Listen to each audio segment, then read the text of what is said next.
Okay, back to the level of Muktza. We're middle of Muktza Machmas Gufei, things that are Muktza because they're just Muktza, because of itself. In other words, it's not a Keli. It's not a Keli that's Malachta Le'isr. It's not a Keli that's lack of, due to expensiveness of it, you won't use it. These are things that are inherently not considered a vessel. So we discussed a bunch of things like money and stone, rock and sand and candles and all those various different things. The next part of Muktza Machmas Gufei is vessels that are broken vessels. So you have broken vessels. A lot of times there's three classifications of it.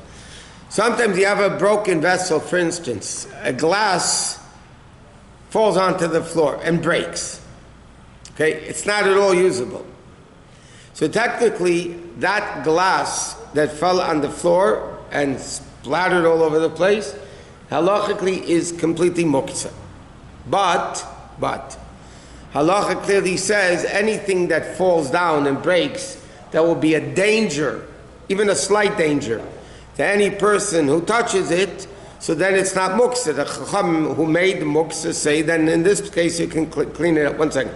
So therefore, let's say somebody breaks a glass on the floor by mistake, I hope by mistake, then all the pieces become muktza, but you're allowed to clean it up, because God forbid people can get cut on it and whatever it would be, so then, but in essence it's really muktza, as we'll discuss. What if it's dangerous to an animal?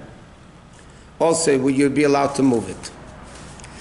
Okay, so there's three types of muktza. For instance, the pieces are totally not usable anymore. Give an example. Let's say your glasses break in half over here. Okay? Just crack in half. You can't wear the glasses like that. Okay? So then, those glasses are a broken vessel. It's not a vessel anymore. So they're completely muktza. They're completely muktza. Now what happens if it's still technically usable? Let's say one of the temples falls off, so you can still technically wear the glasses. Okay, it's not as firm, but it's still, so then it wouldn't be muktza. What happens again if it's usable, something breaks, it's still usable in a little different way. For instance, the example they give is a cutting board, cracks in half. Okay, so now you just have two smaller cutting boards, but technically they're usable as a smaller cutting board in the same original usage what it was. So those are not muktza at all. The third one is the pieces are usable, but not at all in the same way of the before. For instance, you have a garment that ripped, a ripped garment.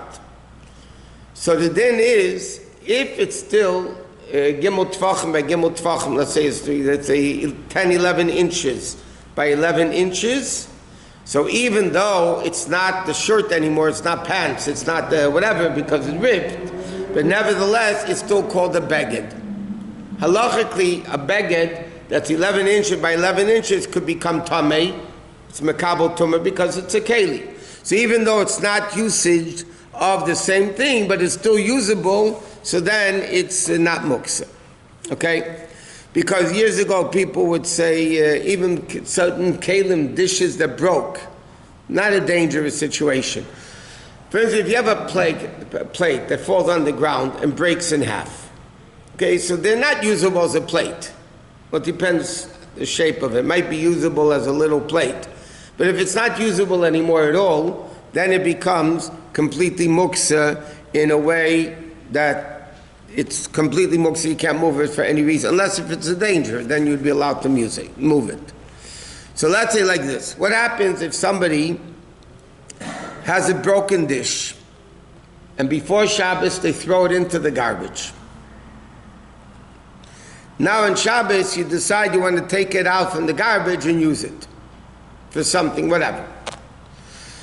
The fact that it broke and he threw it out shows that his intention is it's not usable anymore. And he threw it away before Shabbos. So therefore it's completely muktza on Shabbos, Even though you could use it now, like the example we gave before, a cutting board, right? It broke in half. So technically it's two small cutting boards. But the fact that you threw it away before Shabbos means that your intention is not to use it anymore, and therefore it becomes completely Muktza. You can't take it out from the garbage on Shabbos. What happens if he throws away on Shabbos he throws, one second, he threw out the cutting board, broke on Shabbos. On Shabbos he threw it into the garbage. And then he changes his mind and he wants to take it out.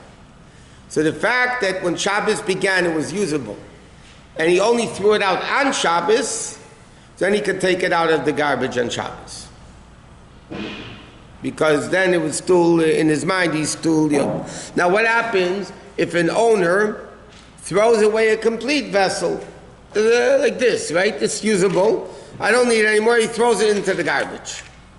So then the din is whether he threw it away on Shabbos or before Shabbos, the fact that it's not broken, even though he threw it into the garbage, it's still a vessel. It's still usable. So it's not Muktza. So these are what? So if something breaks and it's not usable for its original thing, But it's still usable? something else, Yeah. is that Muktza? It's usable for something else, yeah, then it's not Muktza.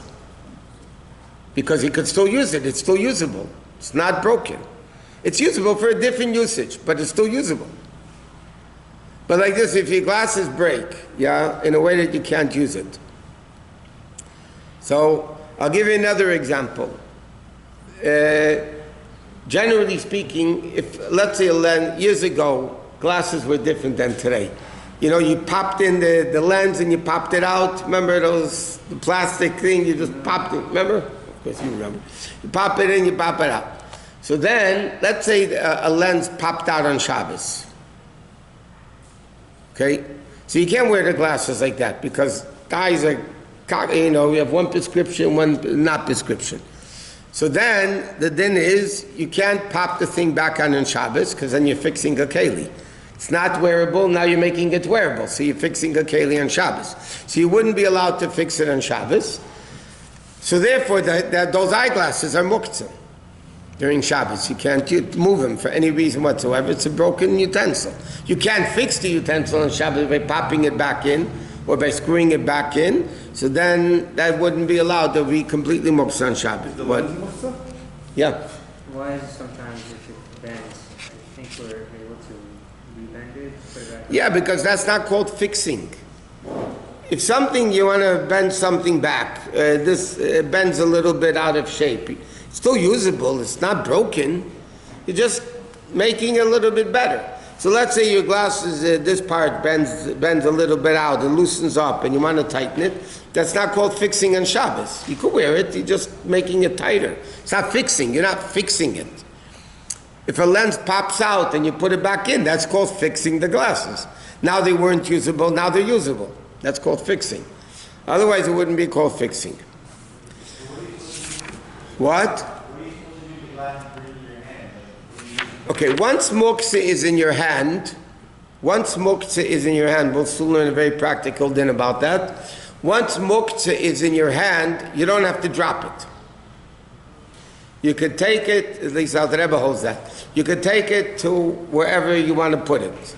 I mean, you can't go for a 10-mile hike, but you can put it down, you don't have to drop it out of your hands. You can move it where it belongs. So you have to place it? What? You have to place it on a table before you that's it? Correct, and it's Muktza. Yeah. If you have business cards accidentally in your coat pocket and you realize on Shabbat, you can just leave it there? No, then you're carrying. If there's no Erev, then you're carrying. But there's two issues. One second. There's an issue if you have business cards in your pocket. Okay, that's a shaila of carrying. You can't carry if there's no Erev, right? That's issue number one. Then you have another issue. Is it Muktza?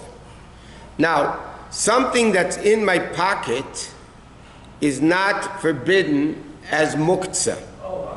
Because Muktza is only when you carry it the normal way things are carried. Okay?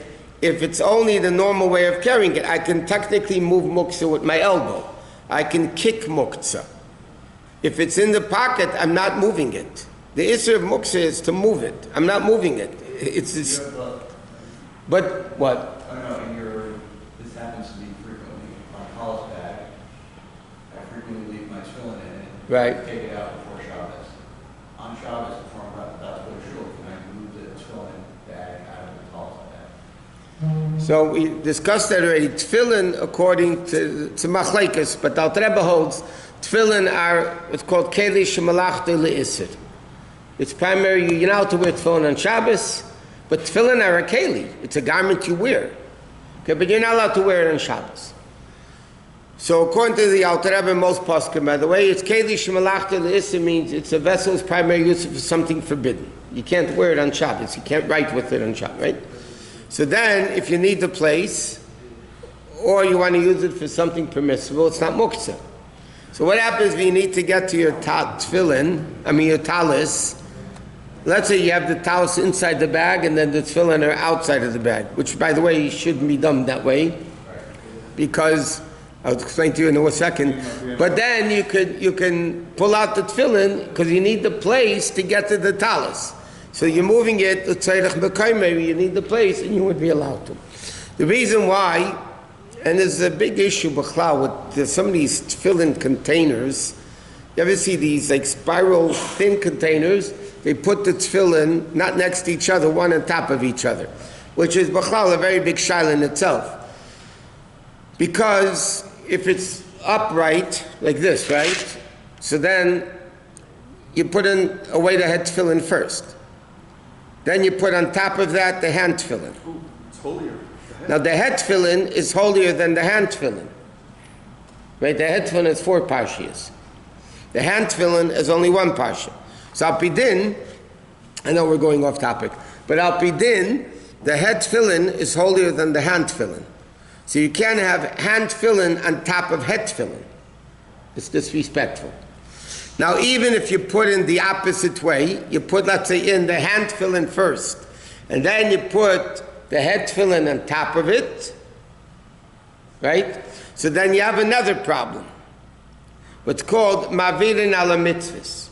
There's a din, you're not allowed to pass over a mitzvah, because you're showing disrespect to the mitzvah you're passing over. Okay? So now, the shalyad, you have to put on before the shorosh. The shalyad you have to put on before the shorosh. If the shalyad is at the bottom and the shorosh is on top, then when I take it out, I'm taking it out, first the shorosh that I cannot put on, and I'm going to have to put it down. So if it's in the case, it's a whole shaila that called mavir, but even then it's best not to do it. So those containers are a big problem. Because if the head is at the bottom, the head tefillin, then you're putting the hand on top of the head tefillin.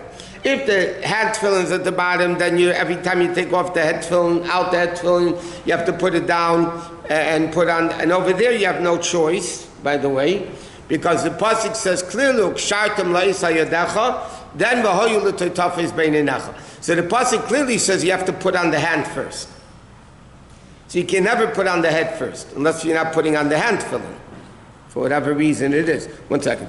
So then, those things are a problem. But even generally speaking, it says that when you put away the talis and tefillin, you should put it in a way that you touch the talis first. Why? Because if you're touching the tefillin first, technically you would have to put on the tefillin first. Because otherwise you're passing over a mitzvah. Now, talis goes on first. Why do you see all Jews put on first the talis and then the tefillin? So the reason for that is, halachically, is again the same rule, more common, less common. The more common comes first. Talis we wear 7 days a week. Tefillin we wear 6 days a week. Talis you wear more often than tefillin. So therefore, halachically, you'd have to put on the talis, we put on the talis first. But technically, what happens is the tefillin, and this is interesting din shchunot, what happens is the tefillin are out of the cases. You have the plain tefillin, okay, and you take them out before the talis, you're going to have to put the tefillin on before the talis. Because The tadir v'she'ena tadir is not an obligation. It's a point. You have both things. Which one do you do first? By tefillin, hand and head, the Torah says clearly you have to put on the hand first and then the head. So over there you have an issue.